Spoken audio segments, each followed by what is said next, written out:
These are the Tough On OpenPro True Wireless Headphones. But are they any good for runners? Stick around and I'll tell you.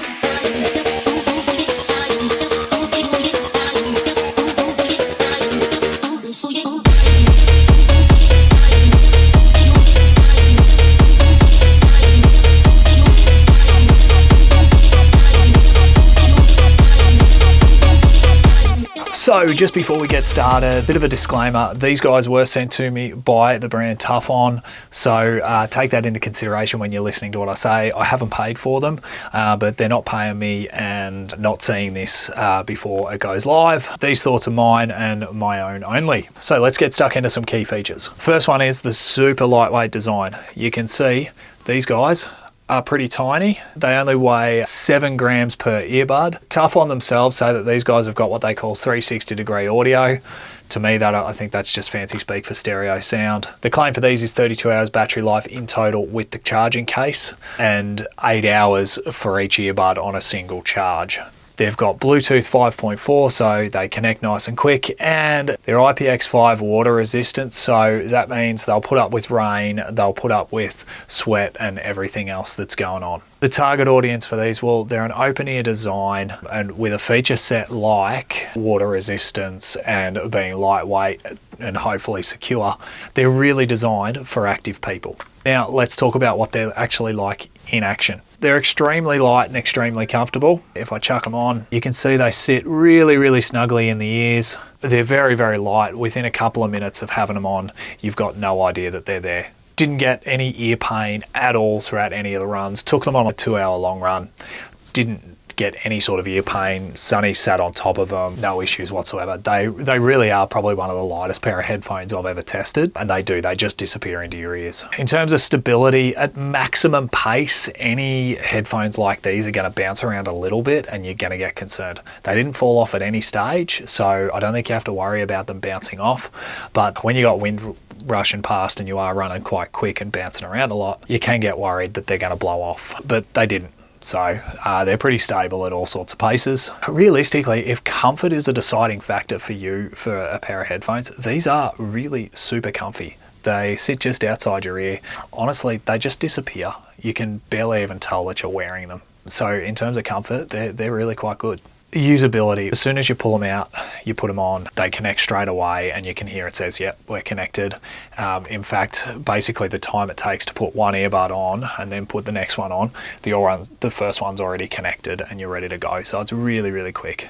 It works really, really well. And it's quite a stable connection.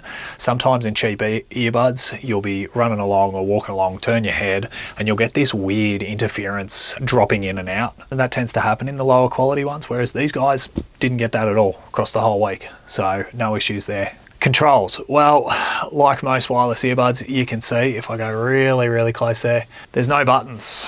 And that means you got touch controls, which touch controls, you'll hear me say it all the time, no good for runners, okay?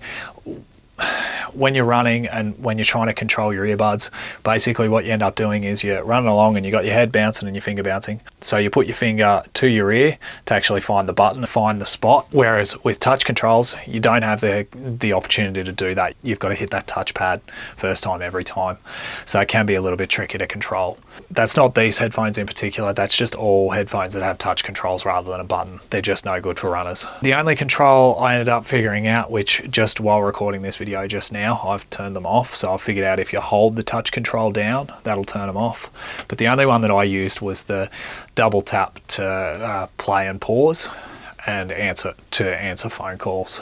I couldn't figure any of the others out, but again, because they're touch controls, it takes a lot of time and patience to get used to, you know, triple tap, hold down, swipe, all that sort of stuff. And when you're running along, that's just really, really hard to do. A nice touch that they do have when you do press the touch controller, there is a nice little beep that goes through the headphones, so you know whether or not you've touched the right spot. If you don't hear that beep, you know you got to try again. That's a really, really nice touch from Tough On. I think that makes them a little bit easier to use. They've got a battery life indicator on the front of the case. You notice that's a red color there. That changed color just before the long run, so I think that's about halfway through its battery life and its use. Yeah, you'd have to say these are really, really good, and they're probably going to last at least a week, if not 2 working worth of running before you have to charge them. And on a single charge, they lasted the whole long run, 2-hour long run, no issues whatsoever. Pretty quick to charge back up, throw them back in the case, and away they go. In terms of call quality, I was really, really surprised. This is one of the things that they advertise, that they've got noise cancelling microphones on them and that they do have good call quality. And I'd have to say they do a better job than most. They even do a better job than a couple of my Shocks headphones. I noticed when I was jogging and when I was running most of the time, I could chat with my wife on the phone. When I was going past a busy road, not a hope in hell, couldn't cancel out that noise, but it could cancel out the general wind noise when you're jogging. So if you're after a pair of walking headphones or you're in a windy environment, these might not be too bad for you. The biggest issue with these things, and it's something that we need to talk about with all true wireless headphones, it's a design thing for how they charge. So how these things charge is, if we look nice and close there, you can see there's two little dots there. They're the charging points, and you'll notice they sit right up against your head there. Now, why is this an issue? Well, you're running along and you get sweaty. You get a bit of sweat on those. When you get done with your run, you pull your headphones off, throw them back in the case. You've then got sweaty charging contacts touching the charging contact point on the case. And you might be able to see already there's a little bit of discoloration there going on with the charging case. That's because salt, electricity, and mixing, pretty much instant corrosion. So with any pair of true wireless headphones, I find they don't last that long because of that charging issue. If you're designing true wireless headphones for runners, really, I think you got to put those charging contacts on the outside, rethink your design a little bit, because it's just not going to work, because that's just going to degrade really, really quickly. No signs of degradation yet, but I have only been using them for a week. This is where probably you're going to get your biggest compromise if you're going for a cheap pair of headphones over a more expensive pair. The more expensive pair, they tend to invest more in the drivers, in the software, the algorithms, whatever, to make the sound better. These guys, look, in terms of voice and podcasts and stuff like that, they're fine. They're loud enough, they're clear enough, and the connection's stable enough that you can listen to your podcast without an issue. If you're listening to music, it'll end up sounding fairly tinny because, yeah, it's just really hard to get the bass right in such a small device with small headphone drivers and whatnot. They do have reasonably low bass, so if you're someone who really preferences sound quality, you're probably going to struggle to get a cheap pair of headphones for this sort of price point for what you want. If you've got other priorities, then these might be the go for you. What are my thoughts in terms of value? Well, for the price, they're $90. They've got a really good feature set. They're really, really comfortable.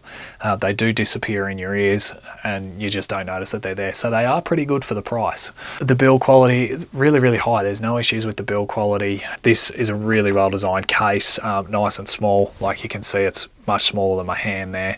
Slips into the pocket, no worries, or into a pocket of a bag without an issue. So my recommendation, these guys are absolutely ideal if you're a walker or you're a gym goer, because I find I don't tend to sweat as much in the gym. I think it's just one of those things. True wireless headphones, they're not great for runners.